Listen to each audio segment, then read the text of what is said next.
This is Vip Vipperman back in the studio again with the Backing the Bold podcast. Excited this morning to have a chance to talk with Kenny Eck of Patient Sortal to hear a little bit of his story and some of the exciting things happening up in the northeast part of our country. Kenny, good morning. Good morning, Vip. How are you doing, man? Fantastic. It's good to be back in the studio today, and I've been looking forward to hearing this story. Been following the work that you've been doing for a few years now, and just excited to have seen some of the impacts, some of the stories coming out. So fun to get a chance to take a few extra minutes and dive in a little deeper. But get us started this morning. Tell us a little bit about your backstory, where you are in the country, and how you got to be an entrepreneur. Absolutely. Yeah, Vip. I'm sitting here on the Eastern Shore of Maryland. It's a beautiful location between the Chesapeake Bay and the state of Delaware. Okay. I got a 250-acre farm here that I own, and my family and I are all farmers in the area. No kidding. I Yeah. didn't know that. Yeah. That's fascinating. Is that historical? Like, you've been doing it for many years, kind of a thing? Yep. So I'm actually the eighth generation farmer of the family. My brother and sister are the eighth Whoa. generation. Okay. But no, we're constantly growing. My parents moved over, or my grandparents moved over from Baltimore County, and several years ago, and we continue to grow through the Eastern Shore. Man, so you guys have been doing it for, ever since America was begun, as it were. Absolutely. That's awesome. So how did you get to go from a farmer to a health tech entrepreneur? That seems quite a jump, if you ask me. The quick and easy answer, Vip, is I'm the second son. So the farming was what my older brother, had to do. And I Okay. said, you know what, I'm going to do the next hardest thing, which is become a doctor. So I tried it. And, I crossed my entrepreneurial paths and all the stuff I learned from doing farm work and building that grit and entrepreneurial spirit to Yep. healthcare. Interesting. So did you go to school locally in the Northeast? I know a lot of the great health, universities that focus on, medical things are in the Northeast part of the country. My end goal was to go to PCOM, which was Philadelphia College of Osteopathic Medicine. But no, Okay. my original journey took me away from the farm. I moved down to South Carolina, a little bit warmer, a little bit different weather. Yeah. Kind of wanted to get away from this area. Went down there, did 4 years at Winthrop University, and then I came up to Delaware. So I moved back towards home, worked on the farm when I wasn't doing grad school, and ended up getting 2 masters at the University of Delaware. So 3 degrees, 5.5 years. It was a journey, to say the least. No kidding. And so all that was in medical related fields. Like, tell It me was, about that yeah, that space. it was all physiology. Really wanted to focus on the cardiology side of healthcare. Heart Okay. doctor. I really wanted to do that. Did a lot of physiology, and then on the way, I also did a master's in business and economics with a focus on entrepreneurship. Oh, So wow. it got me this unique opportunity to match everything I learned on the healthcare side to the technology side, the entrepreneurial side, which is where Patient Sortal stemmed from back in 2018. Okay, so talk to us about how you got into this particular type of medical related entrepreneurship. Absolutely. So the name kind of says it all. Patient Sortal. We were originally trying to sort patient portals back in the 2010 Okay. to 2015. Everyone had a portal, but they didn't communicate. And then come 2018, they still didn't, right? There was no interoperability for patients that use a vast healthcare system that weren't connected. So we were like, how do we help these patients with chronic condition move their information between all their portals? Move down the road 3 years later.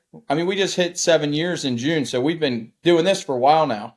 Yeah. My co-founder is a nurse, Tommy Stretch, and he's got an advanced data analytics background as well. And we said, look, how do we move medical information around the world in seconds? And that we came up with our back-end technology that allows Interesting. us to aggregate patient information and share it across a private ledger to give everyone points of access to information. Okay. How do you move healthcare information in seconds? That's an awesome vision. Now, tell me, in particular, you guys focus on a unique type of person that you guys are serving. It's you've how did you get into that particular niche? Absolutely. So when we started out, that we were helping transitions of care. That's the biggest point where you need to move medical information from here to there. We Okay. started out doing pediatric to adult care. These children had a terrible hand dealt to them on a healthcare lens, and they needed to move from pediatrician to an adult provider when they were turning 18. We Okay. started there in 2018. We did great.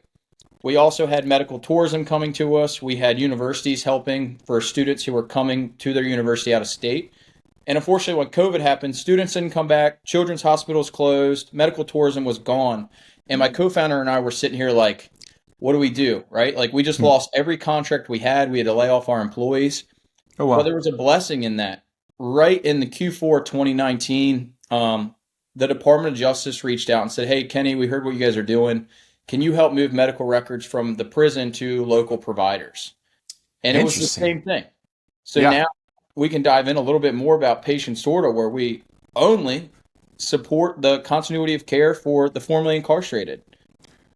Fascinating. So the DOJ literally reached out to you guys, hearing about the technology that you'd built before, and said, "Hey, we've got this pain point, and we need someone to solve it for us." Absolutely. And It so was you guys had the technology, had the right, it was the right opportunity, and just jumped into the space. Yeah, I mean these records are massive. When you're going to prison, you're generally healthy. I mean, from a general standpoint of the population. But just being in an incarcerated setting for a year, you're developing asthma because the air quality, the HVAC systems that do or don't work. You Hmm. have open sanitation issues. You have high cholesterol, diabetes, prediabetes, because they're feeding you starches and greases.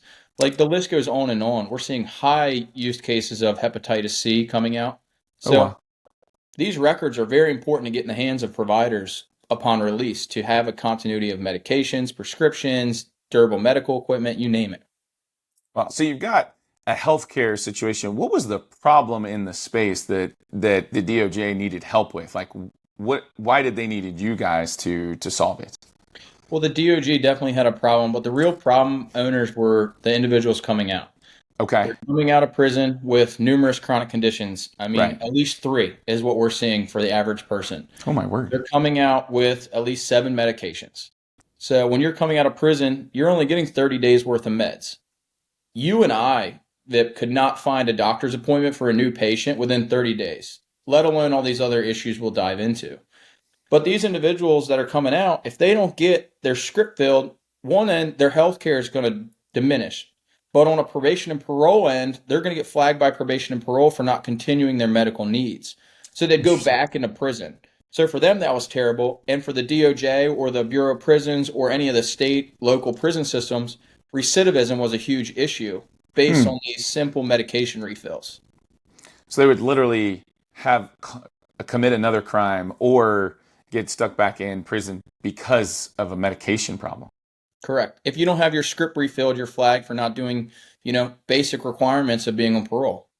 And we're not talking about, just aspirin over the counter type stuff. These are things that, if you don't have insulin for 5 or 6 days, you're going to die, Yeah. right? I mean, we're talking, heart medications, these types of things where they're at such high risk of a significant getting into serious health issues that they actually would be willing to commit another crime.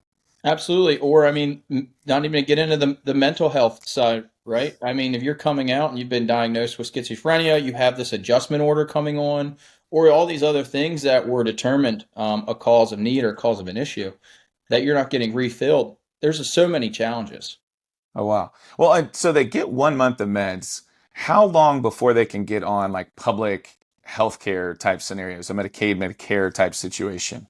Absolutely. So we focus only on states that have expanded Medicaid to the low income population. Okay. By doing that, these individuals have coverage. These medications are pretty costly. Medicaid helps with the food stamps, transportation, cell phones. So we help all of our individuals get enrolled into Medicaid with a local plan. Every plan in those states that are expanded is accepting these patients. That takes around 15 to 30 days for them to get signed up.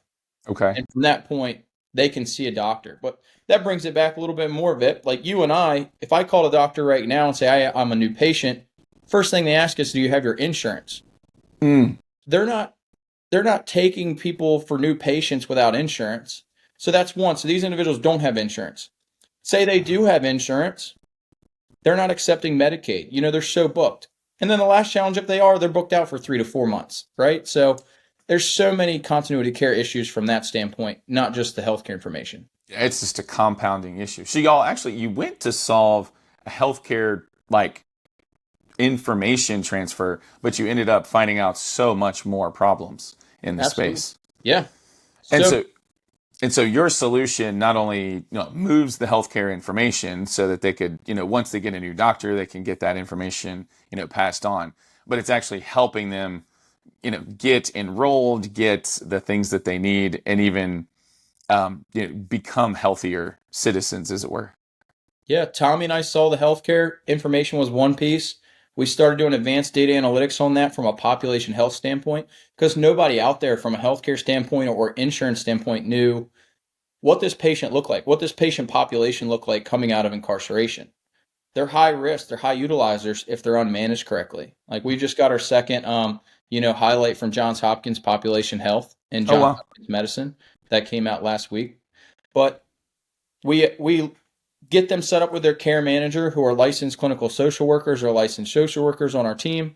And then we saw the next problem was how do we get them health care? So we started hiring nurse practitioners back in 2022 and doctors to take care of them on our own side because it just was another problem that we could fix.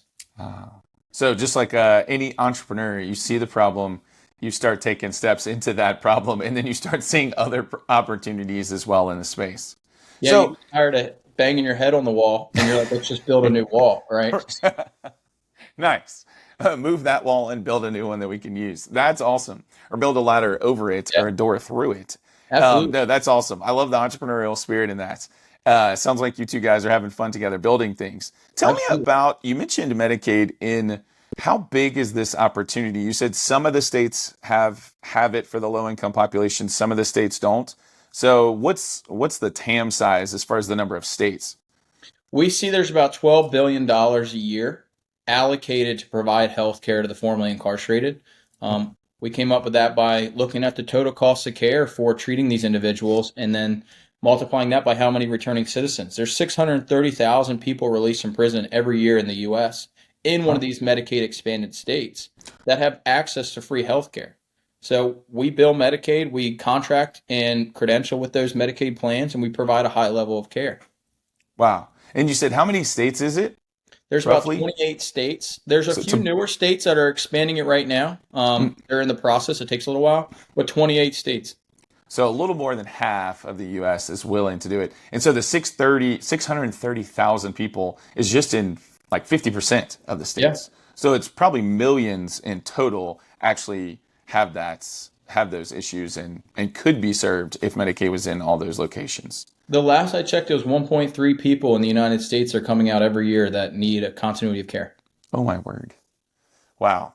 So did you know much about this population or have much experience in this space before you got into Patient Sortal, before you guys, before COVID happens and you dive into this space? Not in this particular population, which was a unique opportunity. When COVID hit, yes, it completely cleaned our slate from a business standpoint of contracts, revenue, employment, all these things. But Tommy and I saw as a blessing. We started diving into the DOJ heavily. We read every manual, every medical document we could. We became experts in this space. Mm. Going to grad school, becoming a doctor, you dive into information. We just became experts on what the healthcare looked like in prison, what the healthcare issues post-release, what that continuity of care, and we spent 2 years learning everything, and then we went out and found venture capital to help start building the thing. Wow. Dude, I love it. Tell me a little bit about, you know, the specific things that y'all are giving to these formerly incarcerated folks these days. So it's a combination of what features. There's telehealth kind of initially, and I guess one other question, maybe back up. The Yeah. first question is, at what stage are you starting to help them? Is it like the day they exit? Or are you guys starting to engage with them prior to them coming out? And then what does that kind of process look like? Just for that listener who's kind of wondering what this whole experience is. We've done a beautiful thing here, Vip, where we start our program when reentry starts within the prison. Okay. So usually that's up to 12 months pre-release when an individual who is sentenced starts working on rehabilitation and reentry. They Wow. look at housing, working on getting their documents, such as their license, their birth certificates, anything like that, employment, and then healthcare.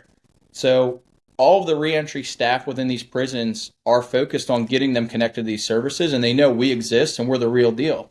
So Mm, when that patient comes in or that person that's coming in, returning to society into their office. And they're like, hey, I got a healthcare issue, all this. Automatically, they sign them up with Patient Sortal through our website. Nice. They put their information in, and then we reach out to them within the prison. We say, hey, we're your healthcare provider. We're going to get your medical information. We're going to look at that. We had to start doing it at 12 months. We had a guy sign up that's getting out in 2035. So it was like, hold up. Like, this is great. Excellent to have that such a forward book of business. Right, But we right. really need to focus on the next 12 months. So we have patients that are coming out for, I just said 10 years, but our main focus, it's an average of 5.5 months that we get engaged pre-release. Okay, man. And I mean, how many people are you serving now? And then kind of what's the opportunity over this next year? We were growing like crazy right out of the gate when we launched back in 2022. So we had to pump at the brakes a little bit, as you Yeah. know. So we're serving 1,100 people right now in just Pennsylvania. Mm. And now we're opening up 2 more states. We're opening up New Jersey and Maryland. We're going through the credentialing and contracting processes right now. We had a little bit of an issue internally where we lost a key team member here recently who did our contracting and credentialing. So we had to deal with that. We got emotional and we rose up out of the occasion, and we're growing again. But yeah, we're doing 1,100 people at this time. That's amazing.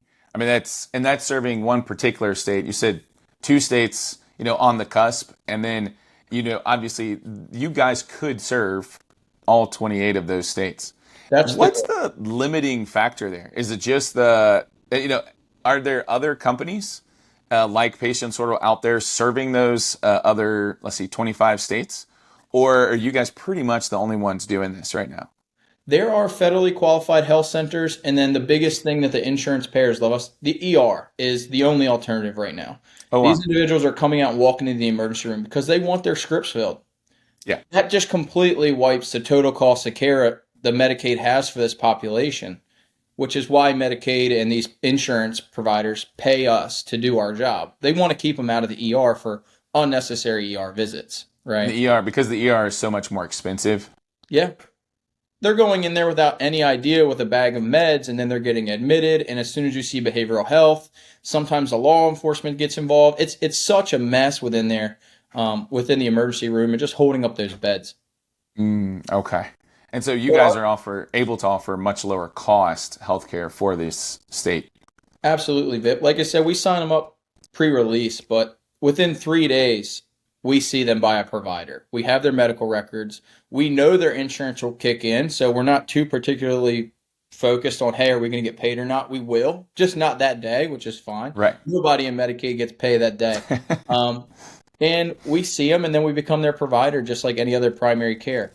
Their care manager connects with them. They're individuals that will help them with their insurance, their transportation, any of those social needs, while their nurse practitioner or doctor will help with all the healthcare side.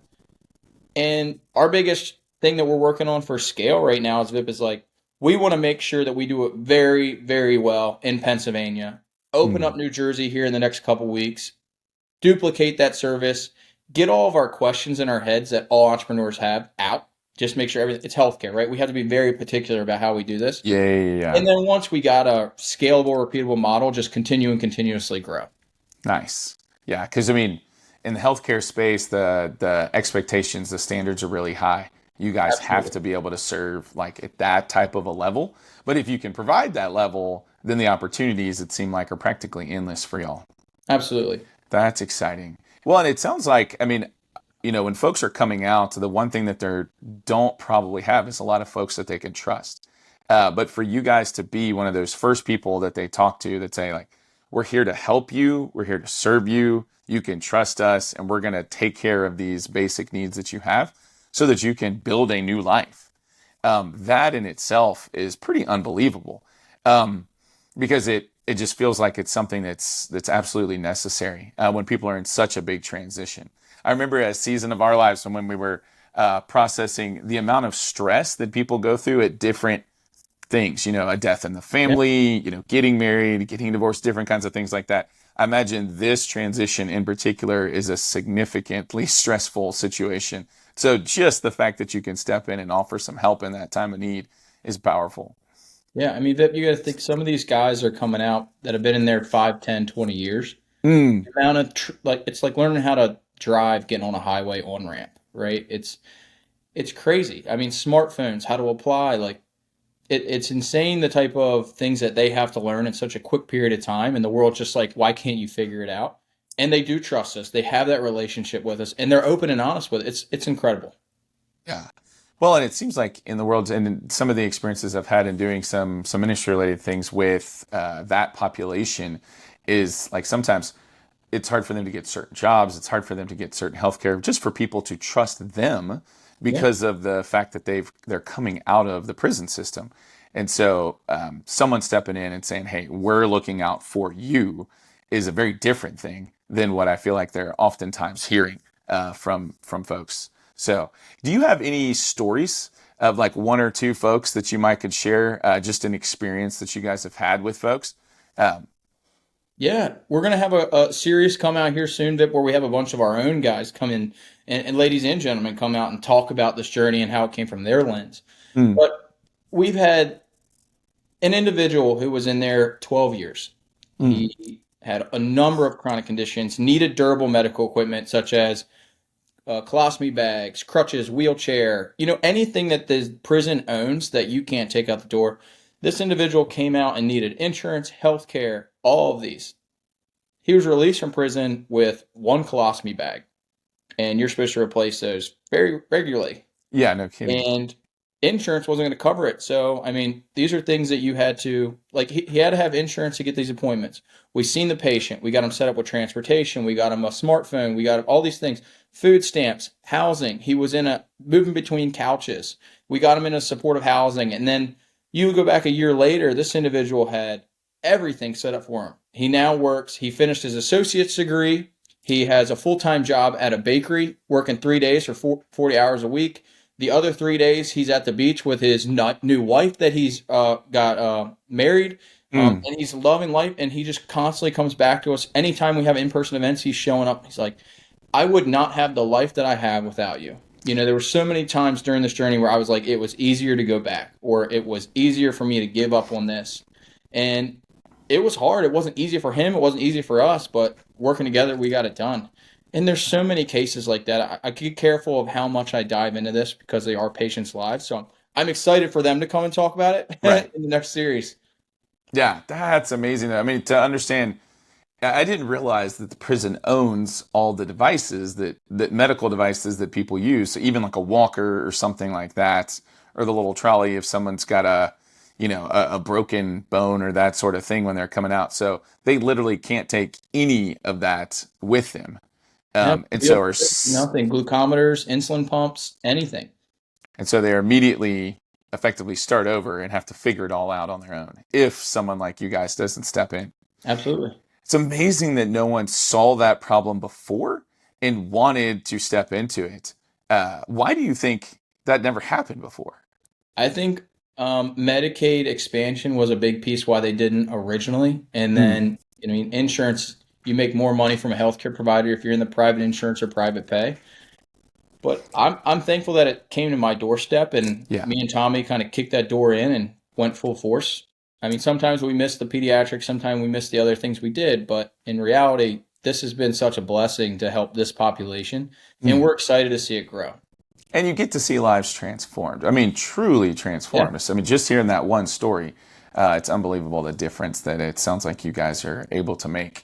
Um, Man, so many different questions as we process. One of the things that I'm sure, business folks or other people that are out there listening, talk to me a little bit about how you get paid with Medicaid. Because and like how long it takes for those processes. Obviously, as an entrepreneur, the faster you can, sell something and get paid for it, the faster you can, take that money and then go do something else with it. Are there really long time frames for that? And how have you guys work that into your process? Every insurance has a different rate of pay or how quickly they pay us. But we're just like every other healthcare provider. So don't think we reinvented the wheel of Mm, healthcare payment. mm, They come out with insurance. That insurance is a Medicaid. You have Blue Cross Blue Shield Medicaid, you have United Healthcare Medicaid. So these are the same payers that are in private, but they have a Medicaid branch. gotcha. So when they come in, we get their Medicaid information. They have an appointment. We submit what's called a clinical procedural code, a CPT code, and we submit those, and they go to claims, and we get paid. Quickest we're getting paid is about 7 days. The longest we're getting paid is 120 days. It really depends on how difficult that code is or how long it takes that payer to pay. Average is about 47 days for us. Okay. And then you guys have just baked that into your system. So hey, like it could be 120. So we process that way, but we love getting paid quicker. 7 actually surprises the heck out of me. I never could have imagined that you guys can actually be getting paid that fast. The state Medicaids usually pay pretty quick on our end, which is nice. Yeah, that's awesome. Clean claims are something we're always working on, as every other healthcare provider is did we do this cleanly? Because sometimes they come back, we have to clean a little stuff up and send it again. The cleaner the claim, the quickest it comes back. Nice. Okay. Well, talk to me about 2 or the 3 of the lessons. You've been an entrepreneur now for, close to 10 years. Obviously, you guys have been through some ups and downs in the business with COVID and some of those kind of things happening. Tell me a couple of the lessons that you've learned along the way that have been impactful that might be helpful to a listener. One thing that I've learned that we share with our team is that you just have to figure it out. We live in a world where, like, I say it all the time. There's no experts in anything anymore. I think COVID really pulled the sheets back on that. Like, if we have a question, you have to go figure it out. You need to figure it out for our patient. You need to figure it out for our companies. You need to figure it out for your coworker, because we all rely on each other, and it's easier if you just dive in. And if our employees, we've started telling them, like, if there's a question that comes out, figure it out. And if you can't figure it out after spending some solid time on it, come to Tommy come to your management, do that, because our patients are relying. We have figured out as much as we can, but we're going to continue to have to figure stuff out as we grow. Every day something's new. Yep. Wow. No, I love we always talk about in the Scouts initiative, like the power of taking initiative. And it sounds like you've got a team that's just willing to get it done, to take the initiative and to go, figure out the problem. If only more folks coming out of, high school these days, like had that kind of a training as part of the school. Interesting. Okay. That's one. What's another, like something about y'all's culture, something that you've learned in the process that really defines, Patient Sortal?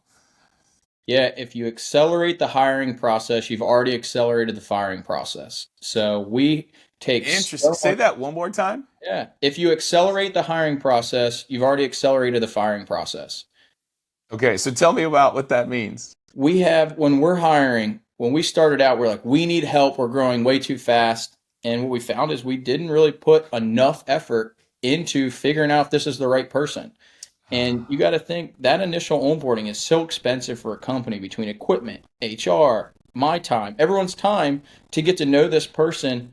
And then you didn't really ask the hard questions. You didn't have a 3rd or 4th interview with somebody that they'd work with every day. Everyone else from the high level might think they're great, but if you don't sit them next to that coworker and they constantly clash, you're sitting there 2 weeks in with a cancerous employee that just drives productivity down, and you have to restart the whole process, which took 2 months to begin with. Yeah. No, I hear you, man. It's a good lesson. Sometimes, and especially in the tech entrepreneur space, you're moving so fast. The companies, the hockey stick type growth opportunities, and you think, I just got to get butts and seats. And honestly, it's not always the best thing to do. Awesome. Well, it sounds like you've learned some good lessons along the way, and you're having a good impact. Talk to me about that season when you guys made the transition. When COVID drew, a lot of things, COVID happened, a lot of things dry up. As an entrepreneur, what are you processing at that time? At that particular time, Vip, I was like, all right, well, Tommy, we still aren't going to get paid. We're in here for 2 years already. Now we have no capital coming in. Our contracts are wiped, and we have bills to pay before I can cancel all of this. At that moment, I sold my car just so I could pay off all the debt that we had. Oh my! Because at that point, it was me and Tommy and like a small angel investment of $5,000 that got us where we were going. Like, it wasn't. We were doing great from the initial investment. At that point, me and Tommy were like, we have to figure something out. Originally, we were like, put it on hold. Tommy was still working at the at the hospital. I still had to fall back on the farm. So we're like, put it on hold. But I couldn't do that after a day. I was like, this has legs. Let's figure it out.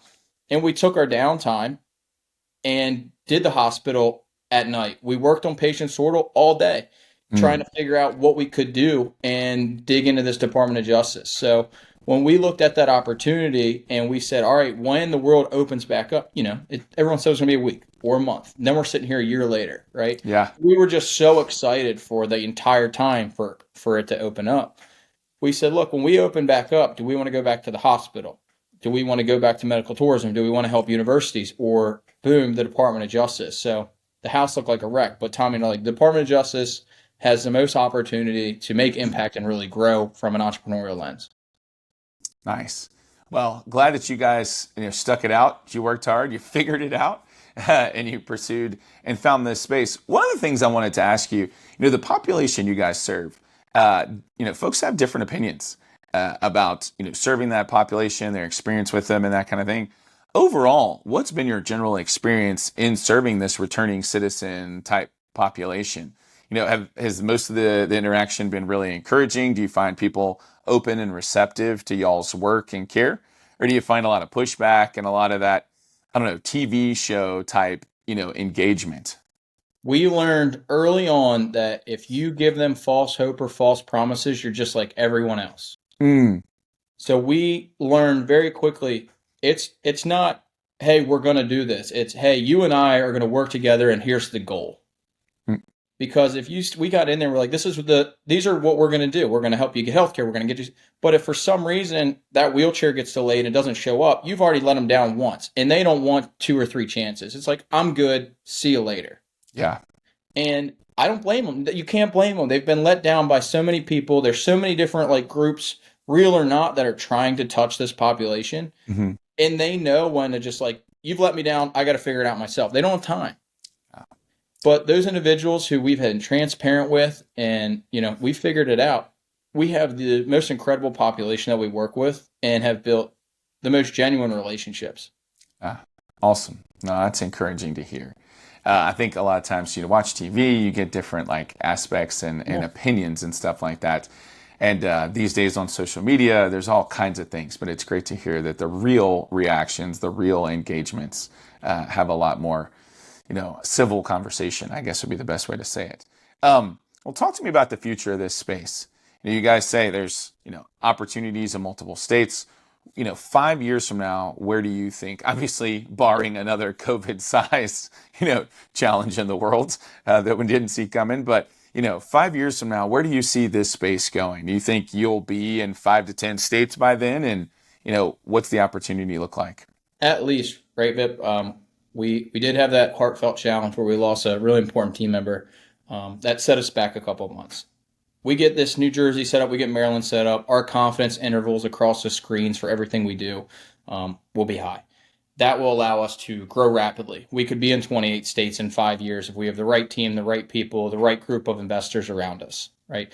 As you know, it takes 90 days to get paid sometimes. So I can't wait for that money to come in to invest in hiring another doctor down the road.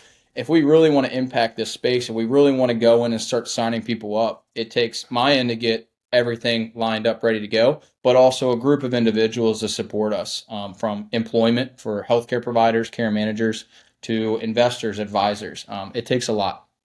Yeah, absolutely. And as far as your team makeup, would you say is it 50-50 with tech related type, tech or admin type people and doctor type folks on the other side? Or how does it split up between medical care professionals and, folks, just, doing technology work?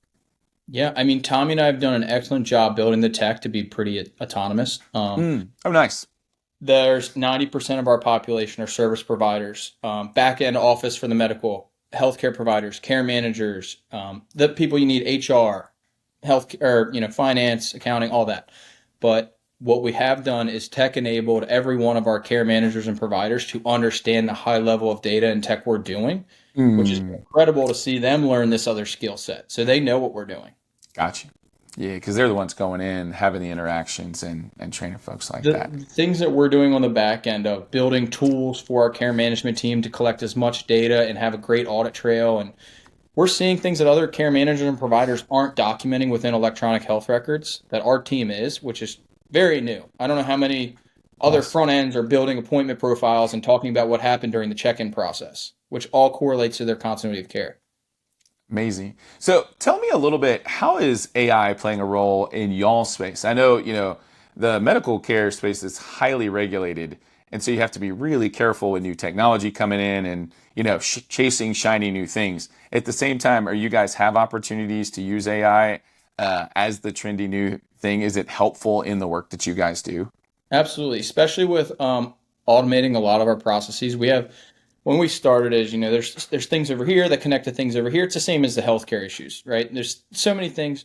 AI has allowed us to communicate between those APIs to put things in front of our team like dashboards.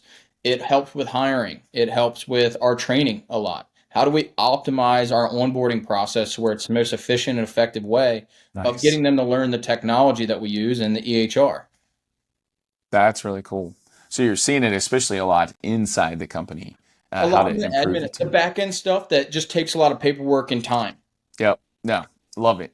Um, one of the things I wanted to make sure to ask is, if someone's been listening to the podcast, they're interested in this space, they're interested in serving that population, what are some next steps people could take? And effectively, where are even opportunities for people? It sounds like you guys kind of have a very clear path of where to go, and you're pretty focused on getting there. If someone's listening, is there an opportunity to help, advise, sign up, that type of thing? Absolutely. The biggest thing we're going to look for, VIP, is service providers in new states. We're already in Pennsylvania. We're Okay. opening up New Jersey and Maryland. The first step we take for growth is credentialing and contracting providers in a new state. And we Okay. can't see a patient until we do that. If there's anybody out there that knows somebody who is interested in being a healthcare provider or a service provider for us, reach out to our website. Go to contact, say, hey, we heard you on the podcast. We'd love to work with you. I'm in this state. I have these licenses. Let's talk about the future. It's not something I'm going to say, you're hired, let's go. It's going to say, Right. start building out this 5-year plan, right? That's awesome. And we're going to need a bunch of people to help us out as we grow. Advisors, anybody that has more connections with this population, we want to interact with them because it's not just the healthcare that they need. They need housing. They need all kinds of food stamps, transportation needs, you name it. This population has a list of social needs that we can help with. Nice. And that's at patientsortal.com. Correct. Awesome. Hey, what other questions I wanted to ask that I didn't get to earlier in the podcast, so we might, edit it back in. Yeah. What is y'all's relationship like with the prisons themselves? Obviously you're working with the different people, you're working with the healthcare systems. How does relationships with prisons go? We have had a lot of success with working directly with the reentry teams Hmm. versus working with the high level individuals who are so focused on like legality issues or all these other things that they love the reentry side from a marketing standpoint, but the reentry team are actually working on reentry. So our Gotcha. best success has been reentry fairs or community engagement events. We go into the prison every month. So we're in there in Chow Hall talking to individuals. So that's been very successful. Thanks for taking the time. Love the story. Love the impact you guys are having. Excited to see the progress. Vip, I appreciate the opportunity. I love what you guys are doing for everybody, including me. I'm happy to be a part of it, and I'm excited to keep doing these things. Awesome.